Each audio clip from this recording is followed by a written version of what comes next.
Which college basketball sophomores are going to break out next season? We take a look at one candidate from each power conference to make the leap on today's Locked On College Basketball. You are Locked On College Basketball, part of the Locked On Podcast Network. Your team every day.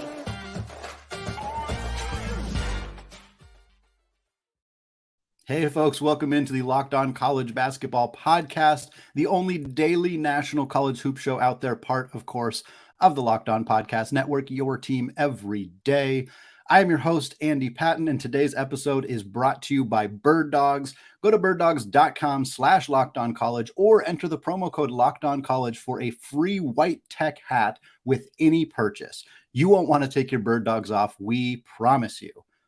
Folks, thrilled to be joined today by Leaf Tulane, our regular guest, as well as a contributor to the Locked On NBA Big Board, fresh off a visit overseas, coming back here to join us to discuss 6 different sophomore breakout candidates heading into next season. And I want to give a couple caveats before we get into the guys we're going to talk about today. We're trying to pick guys who didn't kind of already break out as freshmen, like we kind of tossed around the Duke guys, Proctor, Mitchell, etc. Guys who probably are going to have big glow ups between their freshman year and their sophomore years, but who are already fairly well known. We didn't talk about Donovan Clingan. He's kind of the most obvious breakout candidate heading into next season. And I think he's been discussed quite a bit on this podcast and in many other places. So instead, we tried to pick a couple of guys, one from each major conference, who played 20 or less minutes per game last year and who we think could really kind of step into a bigger role and potentially put themselves, if not in the NBA draft conversation, at least have those numbers really explode from their first year to their second year. And Leaf, I'm going to let you kick it off with the only guy on this list who actually did play a little bit more than 20 minutes per game last year, but a guy who I think has an opportunity to really put himself, you talked about him earlier on the show a couple months ago, a guy who could potentially be a lottery talent this year in Riley Kugel out of Florida. Leaf, let's kick it off talking about Riley here. Yeah, I would have taken him in the top 20 of this past draft, and that's just based on talent, and maybe he had some more stuff to refine than some of the guys that went in the top 20. But that, to me, if you have that level of talent, now you're going back to college basketball, you're set to break out and be a real threat to duplicate that performance and be a lottery pick. Couple quick stats for Riley Kugel that I dug up. So it's unclear exactly to me based off what these stats when Colin Castleton got hurt, but in the final 9-10 games of the year, Riley Kugel went 15 points, 18 points, 12, 17, 24, 20, 19, 21, 14, and 13. And those were those last two were in tournament play. It wasn't in the NCAA tournament, but it was in the SEC tournament and then the NIT. So those are a little higher stage for a guy who was a freshman and hadn't had the ball in his hands. Then he was given the ball in his hands clearly in those last 8 to 10 games, 8 regular season, 2 postseason, and he thrived. Yes, there was some games with inefficiency, but those were against really good teams. Whereas when he played like a team like Kentucky, he scored 24 on 7 of 12 shooting. Wow. And that was 2 games into his tenure of being the man. And he wasn't expected to be the man. He was expected to be a 3-and-D wing with upside. And I actually, ironically enough, there's just a guy talked about the NBA draft with occasionally who's a Florida fan. And I just oversaw him talking about, it was like, what's the expectation for Riley Kugel? And for those of you who are diehard college hoops fans like Andy and myself, you may remember Casey Prather from Florida. And he was like, oh, he's Casey Prather. And I was like, oh, I don't know if he can be Casey Prather as a freshman. And he was way better. And Casey Prather was a really good player. So to me, I think he's the most obvious breakout candidate because a lot of people know about what he did at the end of the year, but think it's all potential. But I think there was pretty good substance already there. I'll be really interested to see how Todd Golden kind of mixes and matches all the pieces here. Obviously, Colin Castleton leaving frees up a ton of just touches and shots and everything because he was such a ball dominant player for the Gators last year. But we also look at this Florida team who added some significant talent in the transfer portal. They bring in Walter Clayton out of Iona. They bring in Zion Pullen out of Riverside, UC Riverside. They also add Julian Rishwain, who's kind of more of a probably just a 3-point shooter coming off the bench from San Francisco. Of course, Golden coached him there before he took that Florida job. And certainly I think Kugel is going to be the guy who gets the lion's share of the touches here. But I think that having more talented players around him is probably only going to serve to help him get better looks and more open shots and potentially more clear paths to the rim. And I think the other kind of element of this that really stands out to me is Todd Golden's reputation for developing guards. And I think we haven't gotten to see that a ton because he's so new to the Power 5 coaching level. He hasn't been at Florida for very long, but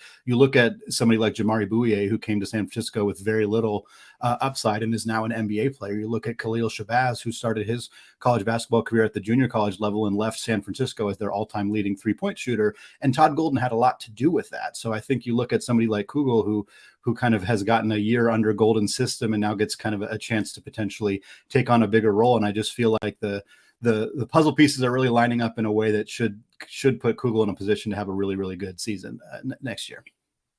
I think his biggest step forward is not going to be how he scores, like the moves. It's just going to be refining and shot selection, because what he was new to the position of being the go-to scorer, had to acclimate to that role. And he was able to create space and shoot shots, but I think sometimes it was forced because he was like, man, I don't know what to do. Usually we feed through the big fella, I get the ball and I attack closeouts. Well, I think he's going to be able to be a better shooter. He's going to have more things scripted up to him that have been planned to be scripted for him. And then I also think the biggest step forward that I would like to see him make is get to the free throw line more. And that's a trait that all good scorers really have. And I think he's got the capacity to do so.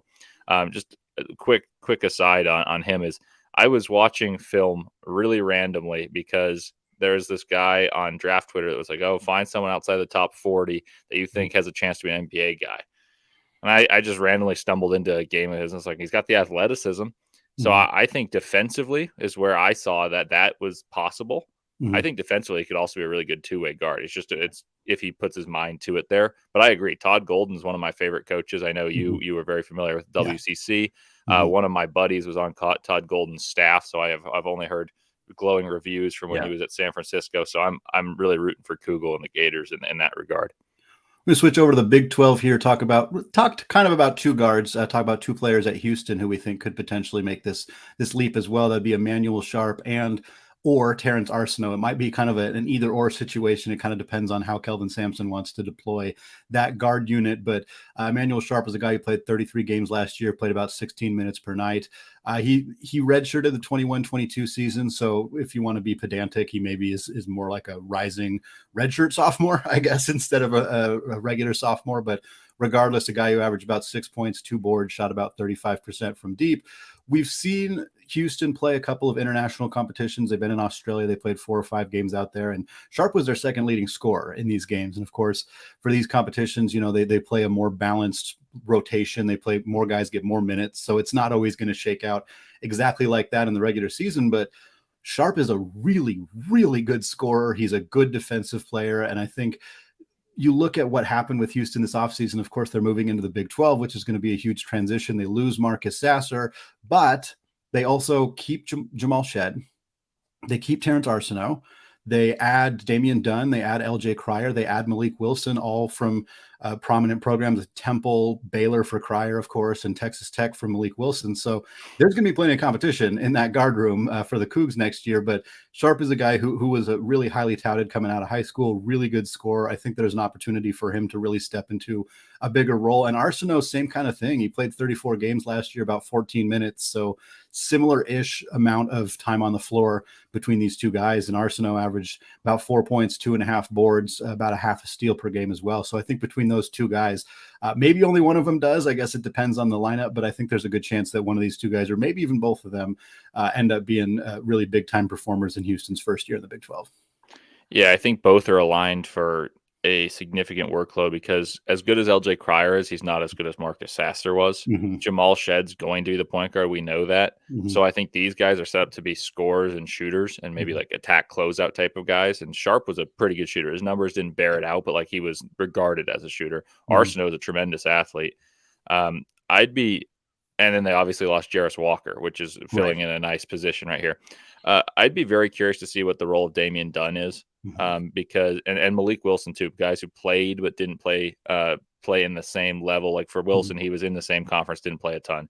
Damian Dunn played at Temple, but this is a step up. He's a good player, but I'm curious to see whether these guys get the respect from Kelvin Sampson to get, hey, this is your time to shine. You're going to both be, 12 a game or north of that scores, right? Or is this going to be by committee for the wings? And Kelvin tends to go by committee, but we've seen like Quentin Grimes take it over for himself. And these guys are both regarded as very good recruits. Like Terence Arsenault in particular was a top 15, top 20 recruit last year alongside Jarris Walker. Yeah. Well, we got a big guard from the ACC and a potential starting point guard in the Pac-12 to cover next. But before we get to that, today's episode of the Locked On College Basketball Podcast is brought to you by Bird Dogs. Summer may be winding down, but there is still plenty of time for you to rock your Bird Dog stretch khaki shorts, which are designed to fit slimmer through the thigh and leg, giving you a truly sculpted look.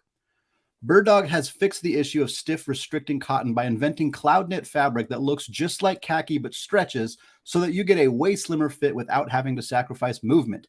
They also use anti-stick sweat wicking fabric that keeps you cool and dry all day long. So go to birddogs.com/lockedoncollege or enter the promo code LOCKEDONCollege for a free white tech hat with your order.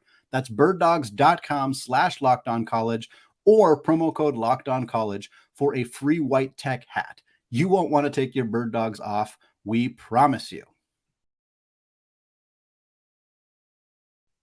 Folks, want to thank all of you for making Locked On College Basketball your first listen or your first watch of the day. Shout out to those everyday listeners checking out the show on YouTube. The two-part Ultimate College Football Preview is live on every Locked On Conference show feed. I know many of you who are basketball fans are also football fans, looking forward to the season starting next week. That is going to be available on YouTube and wherever you get your podcasts, of course, part of the Locked On Podcast Network, your team every day. Lee, for coming back here talking about one of your favorite schools in Virginia out of the ACC and a guy in Ryan Dunn who played, similar to Arsenault and Sharp, played basically every game for Virginia, but only played about 13 minutes per game, and a guy that has a lot of size and a lot of pedigree. And I know, again, you watch a lot of Virginia basketball, and I'm excited to hear kind of your takes on why you think Dunn might be a guy who breaks out in the ACC next year. Yeah, this one I think is a very obvious breakout candidate, because he scored 2.6 points per game, 2.9 rebounds per game, and 1.1 blocks per game. Those are very pedestrian numbers. Sure. His role will be far bigger. And by the end of the year, Tony Bennett, who is not someone who doesn't trust freshmen, but he is prone to playing older players, started playing him more as a trusted player. Defensively, Ryan Dunn may be the best defender in the ACC. That's not his teammate, Reese Beekman. I think he's going to be sensational as like a weak side rim protector, someone who can pester the ball. Among Virginia accounts, people say, "Oh, he's DeAndre Hunter." I think that's a little extreme, because DeAndre Hunter was by his sophomore year, I guess redshirt sophomore year, he was regarded as like, this guy's an NBA guy. Dunn isn't quite on that radar as much. I actually have him as a first-round pick, but that's a lot of projection. I think he'll be a guy that can score you 12 a game off activity. You don't have to draw up any plays for him. Defensively, he's going to be one of the best players in the ACC, like I mentioned. He's going to rebound. He's going to have positional versatility defensively. Offensively, if he can stretch the floor a little bit, that's a bit of an if, then I think he's going to likely be a first-round pick. And from scoring 3 a game to first-round pick is rare. You don't see that all that often. Absolutely. Yeah, I think it'll be interesting. Virginia made some additions kind of around the fringes of their roster, I feel like. Jacob Groves is a player that I like. He's from Eastern Washington, so I remember seeing him a lot when he was playing for the Eagles, of course, with his brother Tanner, and he transfers to Oklahoma. Now he transfers to Virginia, kind of more of a shooter than I think anything else. They add Andrew Rode from St. Thomas as well. And it feels to me like Virginia is kind of, Beekman's going to get a lot of opportunities, of course, and it does feel like Bennett's kind of really clearing a path for Dunn to be a guy who really contributes a lot next season. And one of the things that I really like about him is just the versatility, like you mentioned. It feels like a player who could guard multiple different positions. He's listed as a guard on Basketball Reference, yet he averaged over a block a game last year in 13 minutes. Like, there's definitely some some versatility. And you talk about a team that wants guys who can do that, who have that kind of skill set, especially on the defensive end of the floor. That's what Tony Bennett loves. So to me, it feels like a guy who's going to earn his playing time based on what he does defensively. And if he can step up offensively and continue to shoot efficiently, he was over 60% on 2-pointers last year. And you're right, stretching the floor. He took 16 threes last year. So we're just, it's still really kind of fresh for him. But if he can be a guy who's even average or slightly above average from three, yeah, I think you're looking at a guy who's really going to be a player who turns a lot of heads next season. Yeah, one last thought on Dunn is I think if you're a Virginia fan or an ACC fan, think of like Braxton Key, but 4 years younger. And so that's why he's got the same level of projection that you could maybe be a first-round pick. But Braxton Key's made his way into the NBA. Like, he's a fringe NBA player, and he was 4 years older than Ryan Dunn at this point. And he was a sixth man on a national championship team. It's pretty rare to see, and I think Dunn's the better athlete, and he's got the chance to be just as good a defender as Braxton Key, who is a tremendous defender. Moving on to the Pac-12 here, the last year here of the Pac-12, moving over to a program that I'm not sure could be more different than Virginia in terms of pace and just coaching styles and all of that stuff. That would be Tommy Lloyd's squad at Arizona. We're going to talk about Kylan Boswell here. I think there's two really strong candidates in the Pac-12 to discuss, but we've had a handful of conversations very recently about Adem Bona, who would kind of be the maybe more obvious pick here in this situation. We spoke with Locked On UCLA host Zachary Anderson-Yoxheimer earlier this week, talked a lot about Adem Bona. So I kind of wanted to switch up and talk about Kylan Boswell instead. Boswell played 35 games last year for the Wildcats, about 15 minutes per game, about 4.5 points, 1.5 boards, 1.5 assists. He did shoot 39% from deep. But the main story for Boswell is that he did that. He was a contributor to a team that earned a 2 seed and, was one of the best teams in the league throughout the year. And he did that as the youngest player in college basketball. He finished the season last year and he was still 17 years old. That is insane. He's going to be 18 coming into the year. He was coming off a injury in high school as well. So he comes into Arizona super young, coming off an injury, still finds a way to contribute. Now, the big question for him coming into this next season is, where is he going to fit? And I think that's the question that Tommy and that staff is going to have to figure out, because of course Arizona lost Kirk Kriisa, but they add Jaden Bradley from Alabama, who's a very, very talented young guard. They also add Caleb Love, who is going to be a very interesting fit in Arizona. I think Love getting out in transition more is going to be something that really helps him excel as an off-ball scorer. But between Bradley and Love, where does Boswell fit in?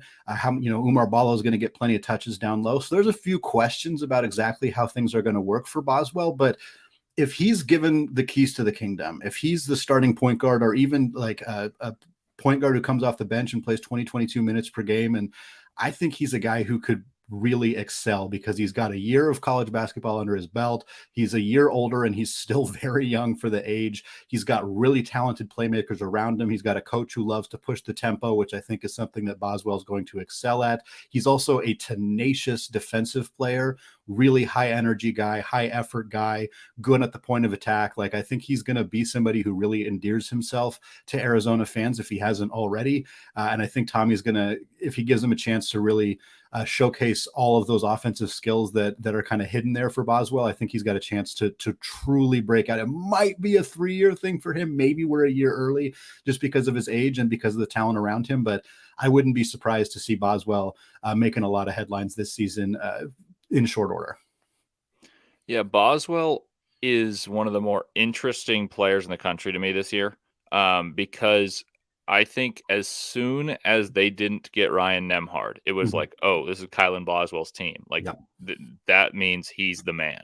And then you have Bradley and Love. And Love, for all of his shot-making ability, isn't necessarily the easiest guy to play with in a backcourt. Yeah. Bradley at Alabama, his role could change, but he was more of a facilitator because he had to cater to the likes of Brandon Miller, who was the best perimeter player in college basketball last year. And then he had Javon Kinnerly, and then you had other players. So I'm curious if he's actually a facilitator or someone that will like to score in this up-pace thing. And then also you got Pelle Larsson and Umar Ballo. So I think his distribution will be good because he'll push the pace and throw ahead. I'm just curious to see if he'll be able to be like the main operator of the offense, because sometimes coaches, whether good or not, defer to age, and that. But I do think he's actually, ironically enough, been on my radar for a long time, because my younger brother was in the same class in high school, and he would be like, "Man, I'm always watching this guy's highlights. His shot's beautiful." And I was like, "And why is he at Arizona this year?" Like, and so I didn't watch him, but I was like, "Man, I guess I got high expectations." And I saw him in person. He looked pretty good. Yeah. So I think he's the pick over Bona, because I think Bona was more of a known commodity. Like, I think that would be if in the ACC I took Tyrese Proctor type of guy. Right. And so I think that's the right pick, and I'm very curious to see how good this Arizona team is, because there are so many cooks in the kitchen. Yeah. It's going to be a really interesting season for Tommy Lloyd and the Wildcats, no doubt. Well, we got a potential all Big Ten forward to discuss, as well as a big-time playmaker in the Big East. All of that coming up right after this.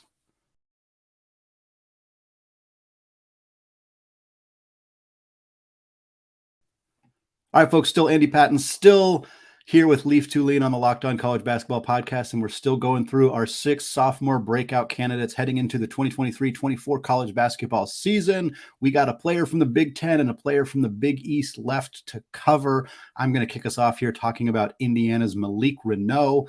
And Leaf, you and I actually talked about Renault a fair amount on a podcast back in April when Indiana initially landed Kel'el Ware in the transfer portal, because we were basically discussing, what is this front court going to look like? You replace Trayce Jackson-Davis and Race Thompson with Malik Renault stepping into a bigger role, and now Kel'el Ware. And I think that the conclusion we came to was that there's a real opportunity for this to work really fluidly for Mike Woodson and the Hoosiers.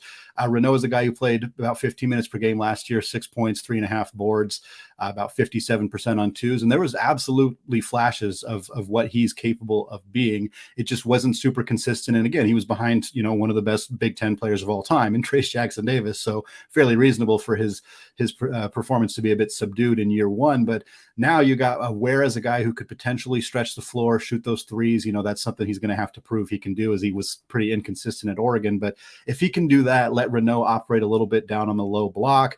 And of course, Ware is more of an eraser, shot blocker on the defensive end. I think that helps free up Renault a little bit on that end as well. To me, it just feels like there's a lot of, again, similar to what we were talking about before, kind of a lot of puzzle pieces lining up in a way that should create a situation where Renault can, I said a potential all Big Ten caliber player. That's maybe a bit of a stretch for what Renault's capable of being. But honestly, if he gets a lot of touches and a lot of shots on the low block, I think there's an opportunity for him to really explode and be a really valuable piece for the Hoosiers next year. Yeah, I love this pick as well. I think Malik Renault is going to be better than Kel'el Ware. And Kel'el Ware is the one that may be a more attractive draft pick, just because he's bigger, he's a shot blocker, he shoots threes. He does things that are more flashy. But I think Malik Renault is going to be the highest scorer on this Indiana team. And that includes a freshman small forward. My big question is mostly tactical for Indiana. Like last year, they played 2 bigs, and Trayce Jackson-Davis was just good enough to get through having Race Thompson play on the dunker spot. Is Malik Renault good enough against the Big Ten as a featured scorer, not just someone on the bench that kind of is a change of pace, to be able to score on the block, be able to score from the elbow when the spacing's not great? I know I just said Kel'el Ware can shoot, but he didn't show it last year. Yeah. And then they've got a freshman, Mackenzie Makagbo, who is extremely talented, but I'm not sure he's a great shooter in college basketball yet. So now your front court has 2 question marks as shooters, and then one guy who likes to play from 15 feet and in.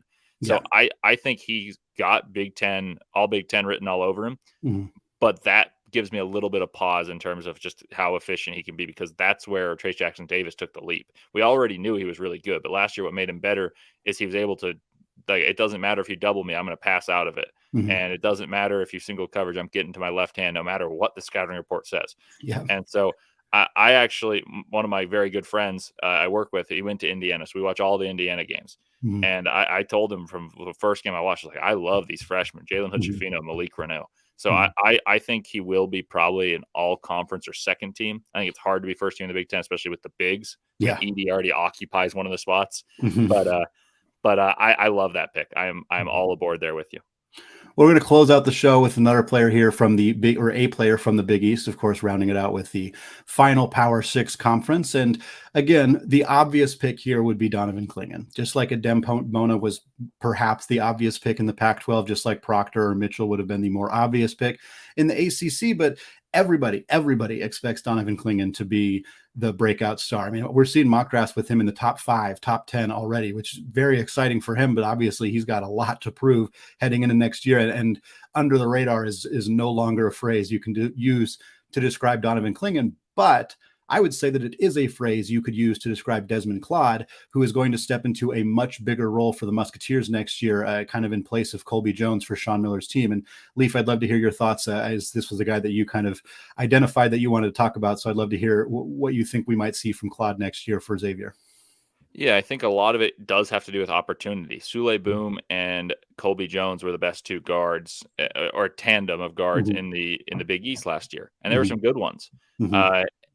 I thought they played their best basketball when, unfortunately, Zach Fremantle was hurt, and then they played a little bit smaller, and they played with Desmond Claude playing the 3. I think he can play the 2, and or even the 1. They've got to transfer Quincy Olivari from Rice, who will likely play some on ball. But I think they should put the ball in Desmond Claude's hands, see what he can do to score, and have him be the featured player from the backcourt. And then Jerome Hunter and Zach Fremantle are going to play impressive minutes of the big. So I think you'll have a 3-headed monster of those players. Is it a drop-off from Sule Boom, Colby Jones, Jack Nungy? And yes, I don't think the Xavier team's going to be as good. But I think Desmond Claude has a chance to be a first-round type of pick. He's a sophomore. He was an all-Big East freshman. He scored in 3 of his last 5 games. He was double digits in the Big East tournament. He scored double digits twice. He scored double digits in one of the NCAA games. I think that really bodes well. He's one of those guys whose trajectory throughout the season I really liked, and his opportunity aligns with that trajectory because he's replacing 2 all Big East caliber guards. And now there's a lot of scoring production. And Sean Miller's known to give the ball to a guy. Like he did at Arizona with multiple players and said, you know what, like you're able to handle this burden. I want you to do it. And I kind of expect that to be what Desmond Claude does. Yeah, and I think the big thing for me with Claude, I think he absolutely has the potential to get a lot more touches, a lot more opportunities. Of course, there's up-tempo offense that Xavier likes to run, and I think Claude's got all the potential in the world to be that guy. But the main thing that I think we'll really need to see from him is just an increase in efficiency. I mean, he was under 47% from 2 last year. He was 29% from 3 last year. He was 57% from the free throw line. And again, this isn't a relatively small sample size, and freshman tends to make improvements in those areas year to year. And I think there's a real likelihood that Claude is going to do that. And I don't know how much the 3-point shooting, he's more of a attack closeouts, get to the basket type of player. But if he can stretch the floor a little bit more consistently next year, I mean, more consistent than 29%, if he's 34, 35, something like that, and a little bit more efficient around the rim, that coupled with just more scoring opportunities. I mean, he took 4 field goal attempts per game next year. That's going to go up quite a bit. If the efficiency ticks up as well, then I think you're absolutely looking at another potential all Big East caliber guard wing coming out of Xavier's program. Yeah, I'd anticipate he scores about 15, 16 points a game, shoots. I mean, the free throw percentage, it's not that he didn't get there, which I like. Like I mentioned earlier with Kugel, is if he gets to the free throw line more, I think he's an even better player. Claude gets there. He plays physically. He jump stops a la Villanova kind of. Like he's kind of got that rugged wing mentality that's a few years before his time. And I think he's going to improve his free throw percentage. I think he's going to shoot a little bit better from 3 and then just have far more opportunity to score. And I think you're looking at a guy who's probably a top 10 scorer in the conference. And so I think just from opportunity, you've got a very logical one there. And there are other players that I thought about throughout the country, and we didn't even think about saying like conference by conference either. I was thinking of the entire country, and I was like, man, I feel like I'm missing someone from the Big East. So I was racking my brain through these teams, and Desmond Claude popped up to me. And I think there's a number of good players in the Big East that'll have larger opportunities. But he's the one to me that has an all conference opportunity that didn't a year before. Well, there we go. 6 different players from 6 different conferences, something we did do unintentionally, but it happened to work out very conveniently for the theme of the podcast. Thank you so much for everybody out there to giving our show a listen here. This is a fantastic, fun episode. I'm really excited to see how these guys do next year. And we didn't say this at the top, but we were choosing players who are staying with their school. There are a ton of players who are one-year transfers like Kel'el Ware, who we mentioned previously, MJ Rice, Arterio Morris, et cetera, et cetera. Maybe we'll do another show during the preseason about some of those guys. But for this show, focused on guys who are staying at their school. And I think we got a really good look at some players who are going to potentially do some really fun things next season. Once again, thank you so much for making Locked On College Basketball your first listen of the day. Shout out to those everyday listeners. Go hit that subscribe button on YouTube if you have not done so yet. We're getting real close to 1,500 subscribers. We would love to be there before the first tip of the college basketball season. So if you haven't done so yet, just search YouTube, search Locked On College Basketball, hit that big red subscribe button. It is very much appreciated. Thank you all for listening. And of course, until next time, peace out.